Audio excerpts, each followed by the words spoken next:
Carrying capacity is easily one of the most fascinating topics that I delve into to myself, because there's such an intricate balance between the number of deer on a property, the property's production value, and how they interact together.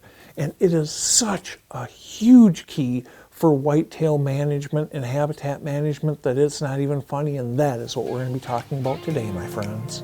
We talk a ton about creating high odds, low impact setups. To be most effective, you have to match your improvements to the habitat.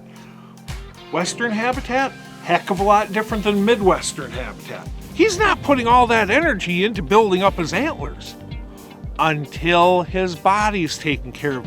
The overwhelming majority of the tips that I come up with are issues I'm running into while I'm out here working.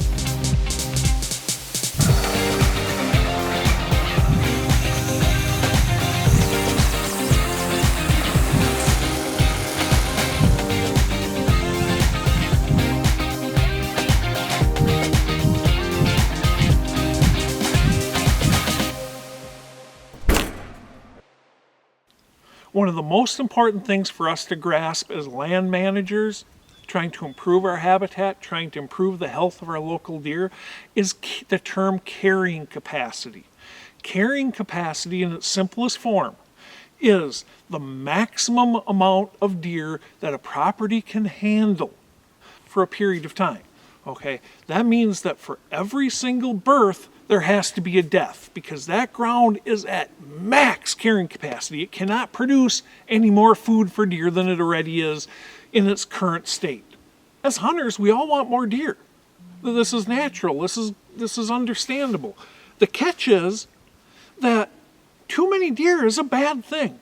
Being at carrying capacity is not good. That means that, okay, more often than not, all of the preferred browse species are wiped out as soon as they emerge from the ground. At the seasonal low point of food, there's virtually no food that the ground is producing that the deer want. They literally hammer the good food to the point where, the good food's either massively stunted or destroyed, while guess what's flourishing? The stuff deer don't eat. So every single year that we're at max carrying capacity, the long-term habitat carrying capacity keeps going like this.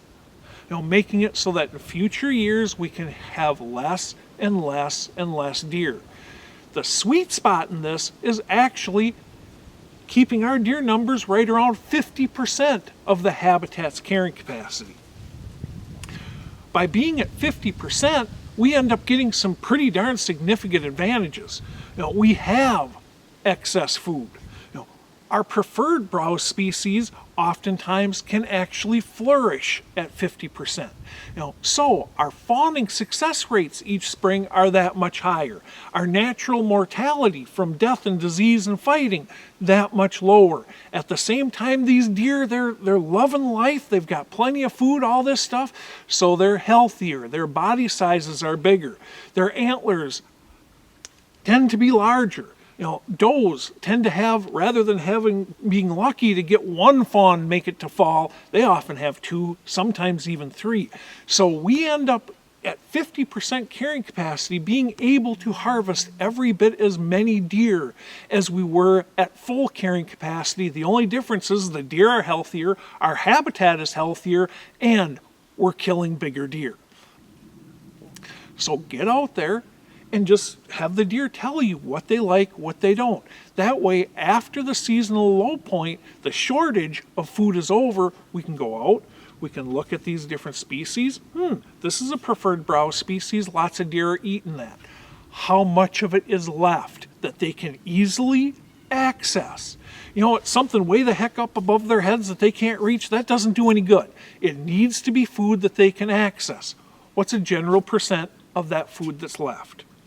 If we're dealing with less than 25%, less than 20%, we need to kill some serious deer, because they are destroying our habitat, they are destroying the long-term health of our habitat, and they're destroying themselves. If we're between 25, 50, 60, 70%, somewhere in there, we're in a sweet spot. we probably have enough food to go ahead and support these deer, and our preferred browse species are obviously doing okay. Okay, if we're up in the 70-80% of this stuff still left, you know what? You can handle more deer. That is a flawed general technique that I use, but it's effective.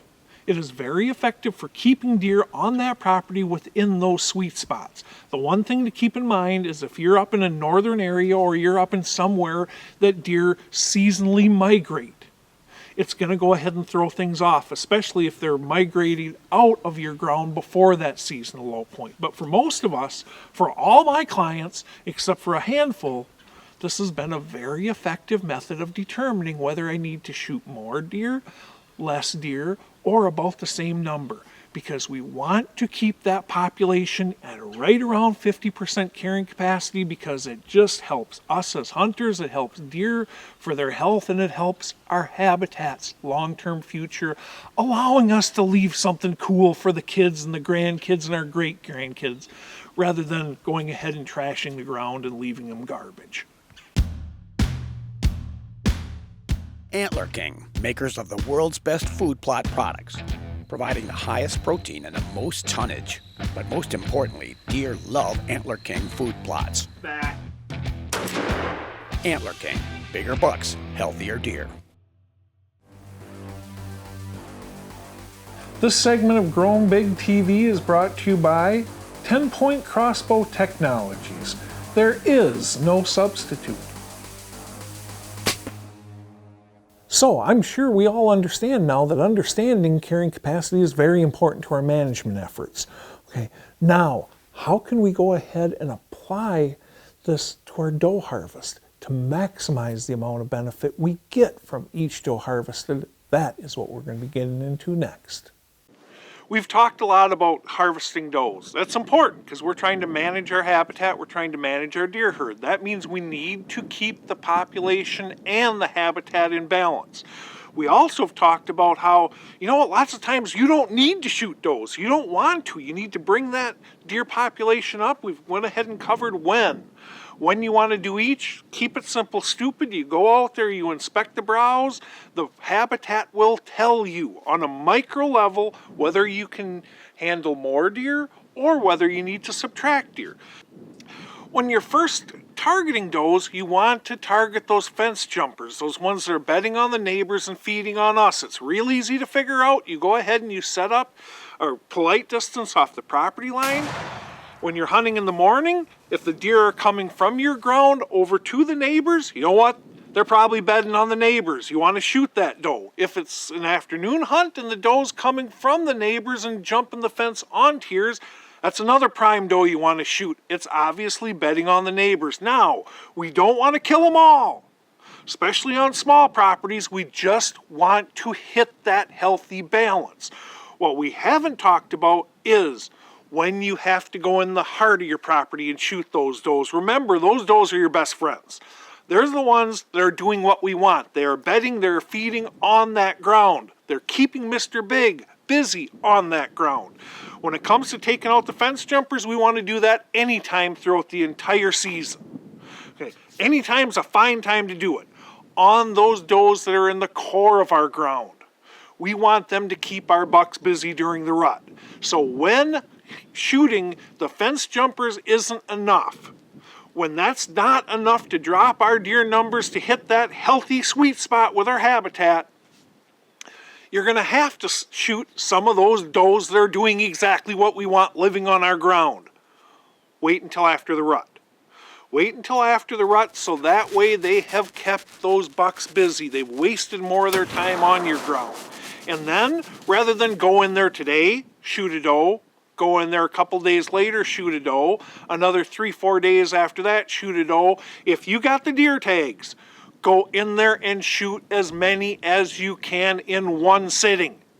It's much lower impact to go ahead and go into the heart of the property, shoot does during late season 2-3 times than it is 6-8 times. The fewer times you can do it, the more does you can harvest at once, the lower your impact, the better off you're going to be. Grown Big TV is brought to you by 10-Point Crossbow Technologies. There is no substitute. Redneck Blinds, the best hunting blinds on the planet. Furminator, the best food plot implement on Earth. Hunter Safety System, saving lives is what we do. And by Antler King, bigger bucks, healthier deer. One of the beautiful things about all this is no matter how much we know about the habitat, no matter how much we know about the whitetails, no matter how many products we have, ultimately this is our greatest weapon we have. Our minds and our powers of analytical thought. And what we're going to talk about next is exactly how we can get the most out of both. We are both blessed and absolutely cursed these days with the amount of knowledge there is readily available as it comes to taking our game up yet another level.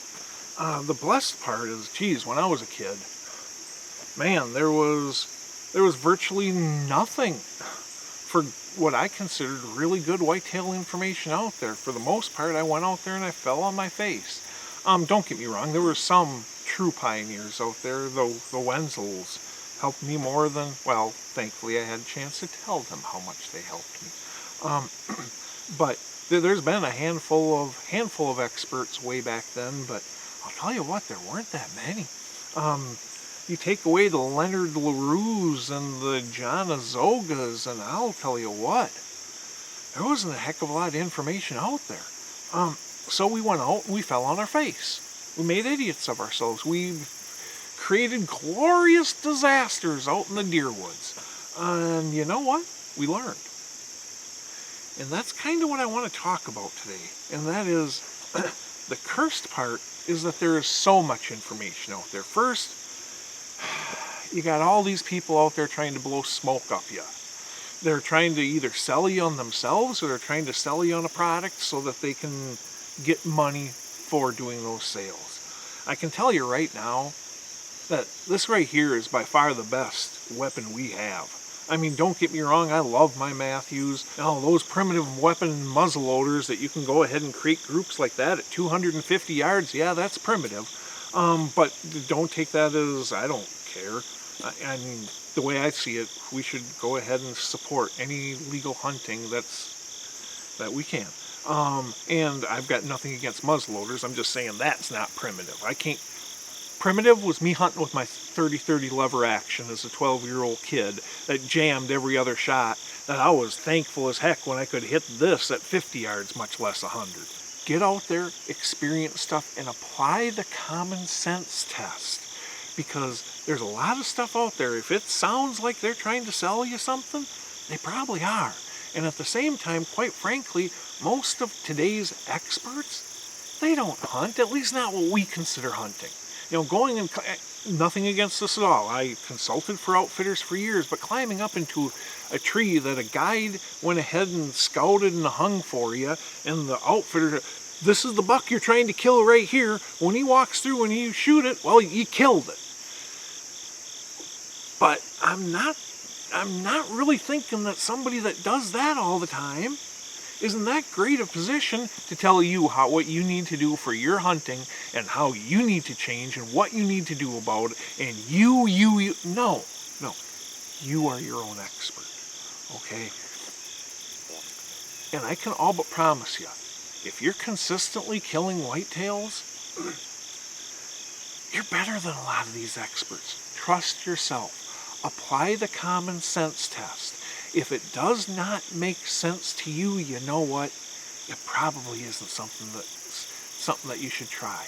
But at the same time, do not be afraid to experiment. The nice thing about all this information is, man, I'll tell you what, if you pay attention and pick the right stuff, you can go ahead and lay out a formula for how you hunt season, and that formula is pretty darn solid. But then we get rigid. We get rigid and we stick in those grooves. Don't. Do your best to always remain rigidly flexible. Adjust along the way. Do not be afraid to be creative. Do not be afraid to fail. I can't speak for anyone else out there, but I've failed plenty. And as much as I might not enjoy those failures at the time, they teach me so much more than success ever does. Apply the common sense test, be creative, Use your most powerful weapon and don't be afraid to fail. And if you're going to fail, man, fail gloriously. If you're going to do it, go all out. Do those things, and mainly trust yourself. And you're probably going to be a better hunter than you are today.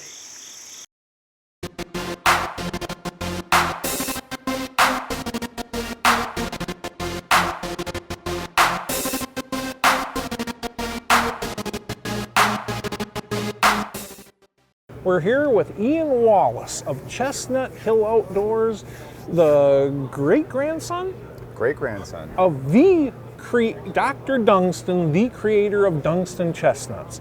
And what we're going to talk about today is how can we, a lot of virtually anyone who's improving the habitat may be interested in this, but particularly a lot of us either manage or own hunting ground that is not out our back door. Now, we got a ways to go. Okay, we might not be able to make it out there 100 times a year. Now, geez, that food plot, making that food plot work can be tough, but oh man, if I could just get myself a nursery going. Now I've got nature giving me a food plot every darn year, and I have very little maintenance that I have to do on that comparatively. Talk to us about what we want to consider when creating these nurseries as far as tree selection and such. Yeah, absolutely. You know, when we here, at Chestnut Hill, we really like to think about that nature has provided energy and food sources to wildlife and humans for eternity. And trees are a crucial part of that energy source. Herbaceous plots are important in that nutritional set, but also, when deer are rummaging around the forest, they're looking for high carbohydrate sources and berries and plums and pears and persimmons. They sense these things and they look them out. Candy crops that do them a world of good going into the rut. Yep. And what's really cool about these sources is when you plant a tree on your property and you take care of it and maintain it for the first few years, you're ensuring a food source that's going to produce every year for 20, 30, 40 plus years and it's generational wealth that you're providing not only for your family but for your whole ecosystem. Certainly. And for as absolutely incredibly awesome as Dunston chestnuts are, do you want this to be your only planting out there, and why not? Yeah, so the Dunston chestnut is a wonderful nutritional source in the fall. It only produces in the fall, and Mother Nature has provided all kinds of other food sources. The reason that wildlife and deer seek out food during the fall is because they got to fatten up for winter, right? And fortunately, these trees are trying to produce as much food as possible, or as much nut as possible, so that they can reforest in the springtime. Mm-hmm. Well, they give a lot of excess nutrition, and that sheds as fruit for wildlife and deer and humans. So this is an excess during the fall when it drops, but in the what about middle of winter? Right. What about the middle of summer? And if you don't mind me interrupting Sure. you for 1 second, one of the things the habitat improvement game has truly drilled into my head, I'll tell you what, it's a heck of a lot easier to get deer to do something every single day of season than it is to get them all to do this one day. Mm-hmm. In other words, it's almost like they get ingrained, just like humans. You know what? I'm betting that you take pretty much the exact same route to the nursery every single day from work. There's a whole bunch of different ways it can go, mm-hmm. But every once in a while, do you take a different route home for no reason? Yeah, sure. But 9 times out of 10, if I want to meet Ian at 6:30 in the morning, I'm going to be set up right along this road right here. That's right. Because that's the road Ian takes to work. That's right. And it's the exact same with whitetail. So if we can go ahead and have 2 things for a tremendously powerful draw, a unique, highly desirable food source for that area. But man, this is gold for those small property owners.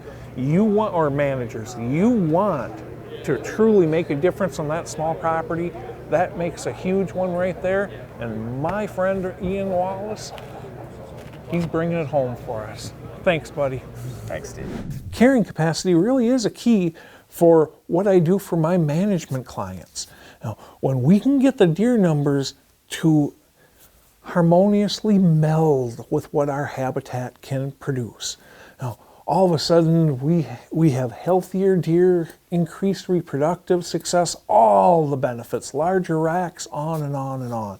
And then we go ahead and we apply our greatest weapon and we put it all together. And that, my friends, is how we get the most out of habitat improvements.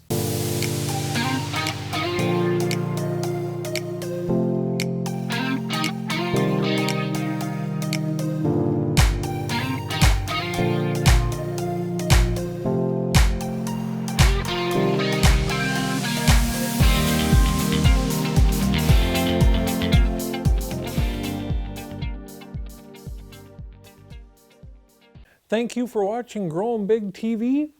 If you want more information, we've got the social media covered, we've got the magazine covered, we got the TV and thing covered. We are a wealth of information, and we're here to help you become better hunters and managers. Thanks again for watching Growing Big TV. Go forth and conquer, my friends.